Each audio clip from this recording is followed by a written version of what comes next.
Hello मेरे मित्रों और मित्राणियों, कैसे आप सभी। आई होप कि आप सभी स्वस्थ होंगे, मस्त होंगे और अपने अपने काम में व्यस्त होंगे। तो आज हम बात करने वाले राजमाता की, क्योंकि राजमाता को फाइनली याद आ गया कि उनको अपनी दोनों बहुओं को अस्पताल ले जाना है, गायनोकोलॉजिस्ट के पास दिखाना बहुत ज़रूरी हो गया है। तो ऐसे में अब माता जी बहुत जल्द जो है वीडियो में दिख जाएंगी आपको अपनी दोनों बहुओं को अस्पताल ले जाते हुए, अपनी बहुओं का फुल चेकअप करवाते हुए। अब इसके साथ ही एक चीज़ और कि मैं देख रही थी उनके छोटे सुपुत्र का वीडियो। छोटे सुपुत्र जो है अंशु के बारे में बात कर रहे थे, क्योंकि आप सबको पता है कि अंशु सिवान गई थी और वहां उन्होंने राजमाता से मुलाकात की। ऑन कैमरा उन्होंने जगत भाभी से माफ़ी भी मांगी और उनकी नाराज़गी जो है वो छोटे वाले भैया से भी चल रही थी। तो छोटे भैया से भी उन्होंने बातचीत की, लेकिन वीडियो में बहुत ज़्यादा दिखाया नहीं गया कि छोटे भैया जो है उनको भाव दे रहे हों। अब वही छोटे भैया जो हैं उन्होंने ये बात कही है कि भाई मेरे को बहुत कुछ बोला था, तो इसीलिए मैं जो है उनसे ज़्यादा बातचीत नहीं करना चाहता या ज़्यादा रिश्ता नहीं रखना चाहता। तो ये बात ठीक है, आपकी नहीं मर्जी, आप मत बात करिए। लेकिन उसके बाद दूसरा वीडियो और आता है छोटे मियाँ का। छोटे मियाँ फिर इस वाले वीडियो में बोलते हैं कि मैं अपनी एनिवर्सरी, जो कि शायद उनकी 14 फरवरी की है, 24 फरवरी की, माफ़ कीजिएगा, 24 फरवरी की उनकी एनिवर्सरी है, तो वो धूमधाम से मनाना चाहते हैं, सेलिब्रेट करना चाहते हैं अच्छे से। वेडिंग एनिवर्सरी है, नॉट एनिवर्सरी।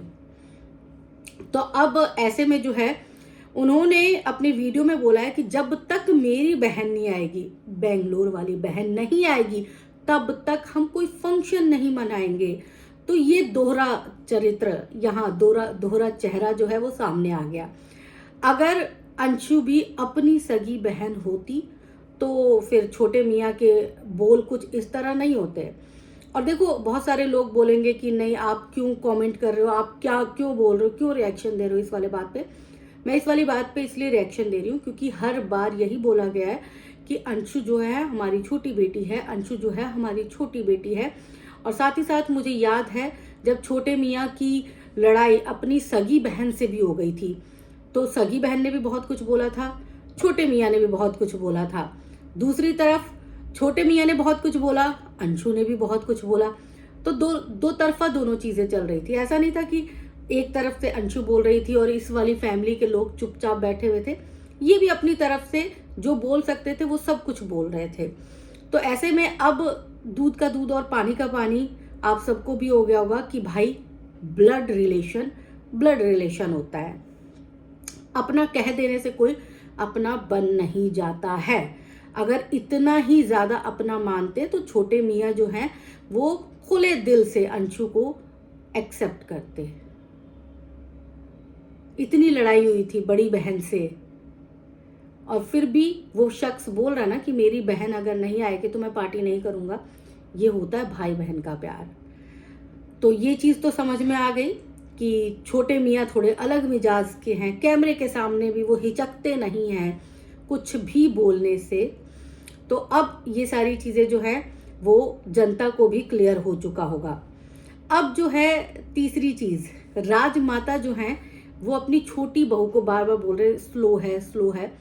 और साथ में बताया उन्होंने कि वो भाई अपनी छोटी बहू का जो है ब्लॉग देख रहे थे और देखते देखते उनको नींद आ गई। इतनी बोरिंग होती है उनकी ब्लॉगिंग। तो उनको जो है ब्लॉगिंग अपनी छोटी बहू की पसंद नहीं आती और वो चाहती हैं कि छोटी बहू इसमें इम्प्रूवमेंट लेकर आए और तेजी वाली वीडियो बनाए, जैसे कि उनकी बड़ी बहू बनाती है। अब राजमाता जो है ये ऑन कैमरा ये सारी चीज़ें बोल रही हैं, तो कहीं ना कहीं लोगों को तो ये लगेगा ही कि वो छोटी बहू को सपोर्ट नहीं करती हैं। और हर बार देखा गया है छोटी बहू उनका घर का सारा काम करती है, छोटी बहू लोगों को मान सम्मान देती है, छोटी बहू जो है वो मृदुभाषी है, छोटी बहू जो है वो पढ़ी लिखी है, छोटी बहू को पता है कि कैसे किससे बात करना है, कैसे किसको ट्रीट करना है और कैसे किसको ग्रीट करना है। लेकिन बड़ी बहू को तो ये सारी चीज़ें नहीं पता। सिवाय वीडियो बनाने के उनको तो व्यवहारिक ज्ञान ही नहीं है, या फिर ये कह लीजिए कि उनके अंदर व्यवहार किसी ने डालने की कोशिश ही नहीं की शायद उनके पेरेंट्स की तरफ से वो चीज़ें उन्हें ना मिली हो, लेकिन जब कोई लड़की ससुराल आती है तो ससुराल में ससुराल के नियम कायदों के हिसाब से चलना पड़ता है। तो राजमाता ने उनमें वीडियो बनाने वाली क्वालिटी जो है वो तो खूब डाली, या फिर ये कह लीजिए राजमाता ने उनसे सीखा है। भाई पहले से टिकटॉक पर थी ना, लेकिन वैवाहिक ज्ञान उनमें जरा सा भी नहीं डाला गया। किसको कैसे ट्रीट करते हैं, कैसे अपनों के साथ थोड़ा सा टाइम स्पेंड करते हैं, कैमरे के पीछे भी हर चीज जगत भाभी कैमरे के लिए करती हैं। और यहाँ पर राजमाता का फुल सपोर्ट भी सिर्फ और सिर्फ बड़ी बहू को मिल रहा है।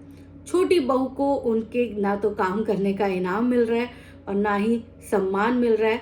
छोटी बहू हमेशा डांट खाती रहती है। छोटी बहू जो है घर का काम भी सारा करती रहती है, और छोटी बहू जो है वो जो उनके घर में और भी बच्चे रहते हैं उनके साथ भी अच्छा व्यवहार करती है।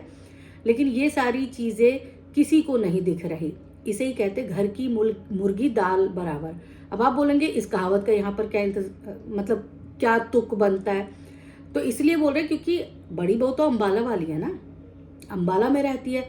बड़ी बहू का क्या है, कभी भी उठाएगी सामान, अपने पति को बोलेगी ए जी हमको अम्बाला जाना है, पति देव गाड़ी चलाते चलाते चलाते अम्बाला ले जाएंगे। अब जो राजमाता है, राजमाता को ये तो पता ही है कि बड़ी बहू तो तुनक जाएंगी तो फिर सीधा चली जाएंगी अम्बाला, पहले भी हो चुका है। छोटी बहू उनके पास यहाँ रहने के सिवाय कोई आशियाना है नहीं, तो उनको यहीं इसी घर में, सिवान वाले घर में ही रहना है। और जब रहना है उनके घर में तो उनके हिसाब से रहना है।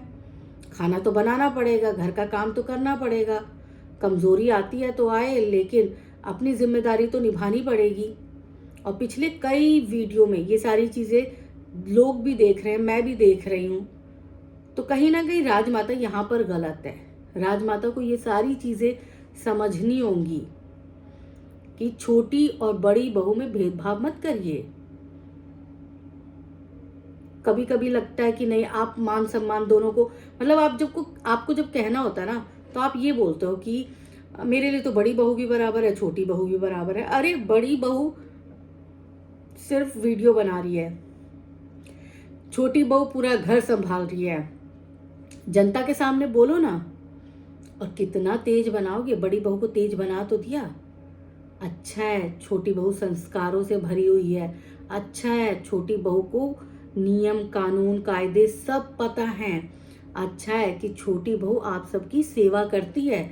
इसी तरह अगर छोटी बहू की बुराई करते रहे ना आंटी जी, राजमाता जी, तो छोटी बहू भी अपने पति को लेकर गुरुग्राम शिफ्ट हो जाएंगी। एक अंबाला एक गुरुग्राम, फिर क्या करोगे? किसके सहारे रहोगे? अभी तो हाथ पैर चल रहे हैं, जब चलना बंद हो जाएंगे तब क्या करोगे? अब बहुत सारे लोग कमेंट करेंगे कि आप बद्दुआ दे रहे हो। नहीं भाई, एक उम्र के बाद चीजें जो हैं वो गिरती ही हैं। अभी जवान है, कुछ दिनों बाद बुढ़ापा आएगा, कुछ दिनों बाद बुढ़ापे की बीमारियां आएंगी, तो क्या करोगे राजमाता जी? तो दोनों बहुओं को एक ही तराजू पर तोलिए।